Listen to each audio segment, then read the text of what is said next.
My girlfriend said, real relationships have drama. If we don't give them something authentic, we're basically lying to our audience. This was after I'd helped build her photography brand for 18 months and co-signed our Chicago apartment lease.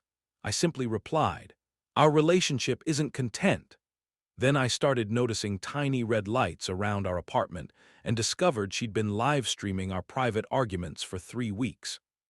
My girlfriend is now facing a lawsuit from our building management and lost her biggest brand deal after her creative team abandoned her the second things got legally complicated. But let me back up, because what happened next won't make sense without the full picture. I'm a 28-year-old sound engineer at this indie venue in Chicago called The Frequency. I met Ava 2 years ago when she was photographing a folk duo at my venue. Those first months were incredible. She had this amazing eye for capturing the energy of live music, and I helped her understand the technical side of what makes performances work. Everything changed when her cousin Mara entered the picture. Mara's 33, works in event promotion, and has this way of talking about creativity like it's a stock market. You need to think bigger, Ava, she kept saying. Photography is just the entry point. You need to build a brand around your lifestyle. That's when Jax showed up. Jax co-hosts this podcast called Creative Hustle with maybe 800 regular listeners. He calls himself a creative director, but has never actually directed anything bigger than his own Instagram stories. Mara introduced him to Ava as someone who could elevate her content strategy. Here's where things started getting weird. Jack suggested Ava start a soft launch series about our relationship. Show people the real side of being young creators in Chicago, he said during dinner at our place. The struggles, the wins, the cute domestic stuff. I remember looking at Ava, waiting for her to shut it down. Instead, she was nodding thoughtfully. It could be really beautiful, she said. Like a documentary approach to modern relationships. Absolutely not, I said. Our relationship isn't content. But Jax was persistent. What if we just captured natural moments, nothing staged, nothing fake, just reality? That should have been the end of it. But 3 weeks later, Mara came to us with what she called the opportunity of a lifetime. She'd been talking to this organic beverage company, you know the type, sponsors every lifestyle influencer with more than 10,000 followers. They wanted to do a campaign around authentic home vibes. The concept was simple: showcase real couples, real apartments, real life. The pay was substantial, $5,000 for a weekend of content creation. Here's the beautiful part, Mara explained, spreading the contract across our kitchen table. They specifically want that lived-in, authentic feel, not some sterile studio apartment. They want to shoot here in your actual space. I read through the contract while Ava and Mara talked logistics. Buried in the fine print was a clause about spontaneous, authentic moments and unscripted relationship dynamics. What does this mean? I asked, pointing to the section. Oh, that's just legal language, Mara waved it off. They want to make sure the content feels genuine, not scripted. And this part about capturing natural conflicts for resolution demonstrations. Ava looked up from her phone. Babe, we don't really fight anyway. It'll be fine. That's when Jax chimed in. Actually, that's the genius of this campaign. They want to show how healthy couples handle disagreements. It's about modeling good communication. I felt something cold settle in my stomach. You want us to fight on camera? Not fight, Jax corrected. Discuss. Show how mature adults work through differences. I looked at the contract again. The payment schedule was structured in 3 parts: initial deposit, midpoint delivery, and final payment upon satisfactory completion of all authentic relationship dynamics as outlined in creative brief. I need to think about this, I said. Think fast, Mara replied. They need an answer by Friday, and there are 3 other couples they're considering. That night, Ava and I had our first real argument about her career.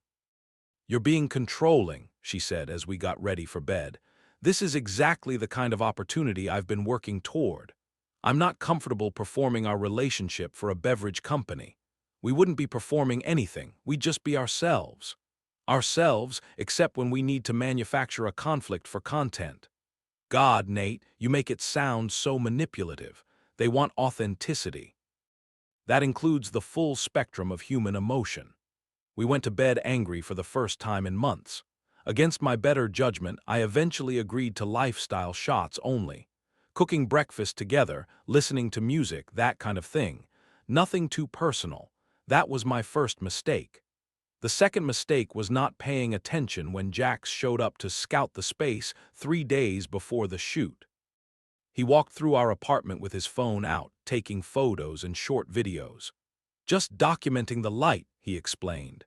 But Jax wasn't just scouting locations, he was mapping angles.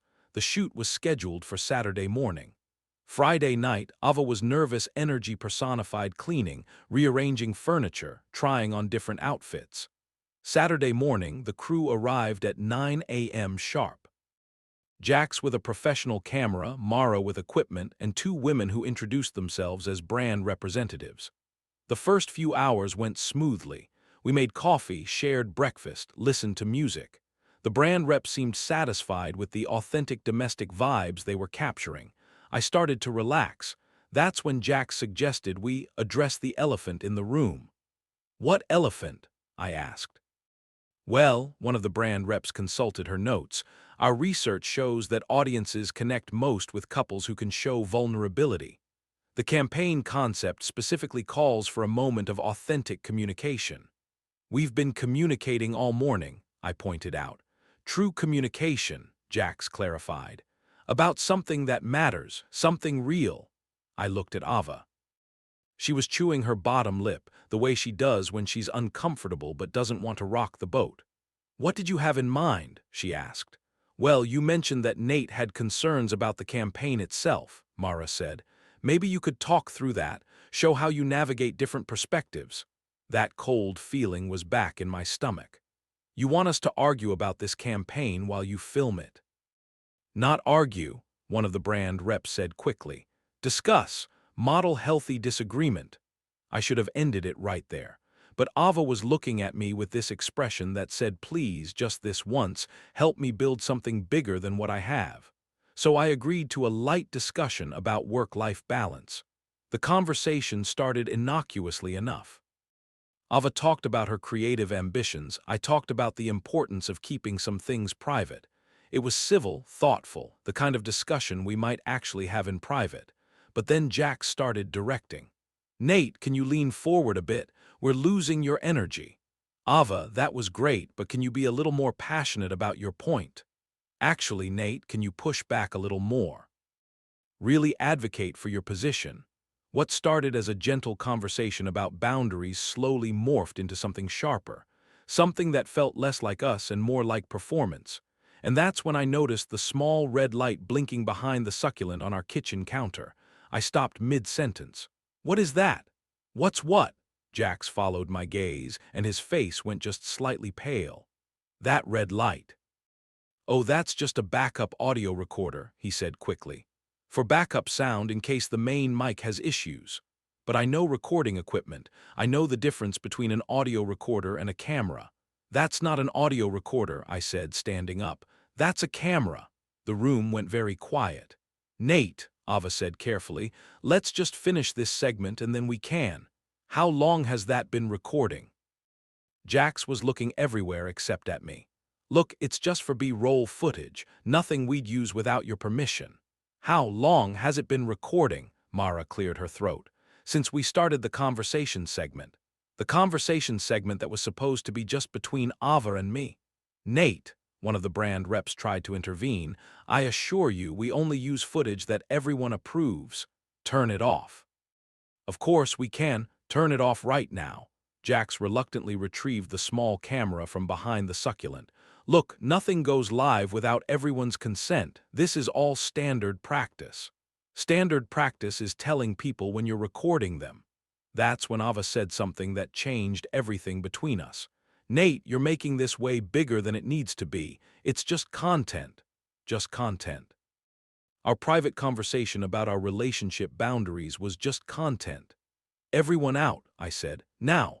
After they left, Ava and I sat in our living room in silence. I was trying to process what had just happened. She was staring at her phone. The brand reps are asking if we can reschedule for tomorrow, she said eventually. Are you serious right now? Nate, I put down a deposit. If we don't deliver, I have to pay it back. How much? $1,500. I felt something shift inside me. Not anger exactly, more like clarity. How much of our relationship have you already turned into content without telling me? What do you mean? I mean, is this the first time you've recorded us without my consent? The pause before she answered told me everything I needed to know. That night, I started documenting everything. I went through her Instagram, her TikTok, her close friends' stories. I watched myself become a character in someone else's narrative. Candid photos of me working on equipment. Videos of me cooking while she provided voice-over about domestic bliss. Screenshots of text conversations where she'd cropped out my responses but kept her own, creating a one-sided story about our relationship dynamics. This one from last month, I said, pointing to a video of me visibly frustrated while trying to fix our Wi-Fi router. What's the caption? She read it reluctantly. When your boyfriends need to control every technical situation becomes the mood for the day. I was trying to fix our internet so you could upload client work on deadline. I kept scrolling. The pattern was clear. Every piece of content that featured me painted the same picture. Ava as the long-suffering creative genius, me as the obstacle to her growth. How long have you been building this narrative about us? It's not a narrative, it's just life, real moments. Real moments edited to support a specific story. But that wasn't the worst discovery. I found recordings on her phone, our conversations edited. Our argument about the campaign 23 minutes trimmed to 6, with my points truncated and hers given full context. You recorded our fight. I was going to delete it, she said quickly. I just wanted to review what we both said to understand where the miscommunication happened. And then you edited it. She couldn't answer that. The next morning, my venue manager D called. Hey, can you call me when you get a chance? Got a weird inquiry about your equipment rental policies. I called him back immediately. Someone called this morning asking about renting a sound package through your verified account. Said you'd referred them, something about a content creation project. My stomach dropped. What's the name? Jax Morrison. Said he needed professional audio setup for a relationship documentary series. D, I never authorized any rental. Someone's using my credentials without permission. Then Organic Flow called me directly. Is this Nate Rodriguez? This is Jennifer Chen from Organic Flow Beverages. I understand there was some confusion yesterday about filming protocols. There was no confusion. I withdrew consent for filming in my apartment. Of course, I completely understand, but I wanted to reach out directly because we're on a tight timeline. If the campaign doesn't move forward as contracted, Ava will be responsible for returning the advance payment plus a cancellation fee. We're talking about almost $4,000 total. $4,000, not the $1,500 Ava had mentioned. After I hung up, I had a clearer picture of what was happening. Mara had negotiated a contract with penalties that Ava couldn't afford. Jax had been planning to turn our apartment into a professional filming location without my knowledge, and both of them had been working behind the scenes regardless of what Ava and I decided together. I read the actual contract again, this time paying attention to the fine print I'd skimmed the first time. It didn't just cover Ava's participation. It included all household residents as collaborative participants in the content creation process. There were clauses about using the apartment as a filming location, about capturing natural domestic interactions, and about the brand's right to use any footage captured during the contracted period for promotional purposes. Ava, this contract allows them to film in our apartment for 2 weeks, not just the weekend shoot, 2 weeks. What? And this section here it says they can use footage for up to 18 months after filming, across all their marketing platforms. That's when I called an entertainment attorney. Sarah Martinez listened to the whole story, reviewed the contract via email, and called me back within 2 hours. Nate, this contract has some serious problems from a consent perspective. There are clauses that could be interpreted as allowing extensive surveillance of your private life. What are our options? I can draft a formal withdrawal of consent letter. If they've already violated privacy laws by filming you without proper authorization, they'll want to settle quickly rather than face legal action. I gave Ava an ultimatum that evening. Fire Mara, cut ties with Jax, send formal withdrawal to Organic Flow, and delete every piece of content featuring me without consent. Do that, and we rebuild our relationship without an audience. Don't, and I move out. The conversation with Mara was brutal. You're making a huge mistake, Mara said through speakerphone. Do you know how hard it is to get brand deals at this level? I'm deciding that I don't want a manager who negotiates contracts without fully explaining them to me, Ava replied. Sarah's withdrawal letter worked. Organic Flow didn't challenge it, they were eager to resolve quietly because filming someone without consent in their private residence opened them to significant liability. They waived penalty fees and let Ava keep the initial deposit as an inconvenience fee. We spent 3 hours deleting posts, removing tags, archiving stories that featured me without consent. I didn't realize how much I'd been doing this, Ava said as we worked. It became so automatic to turn our life into content. That's because you were watching our relationship from the outside instead of living it. 3 months later, our relationship was stronger because it was actually ours again. Ava's photography business was thriving turns out when you're not spending all your time creating content about content creation. You have more time for actual work.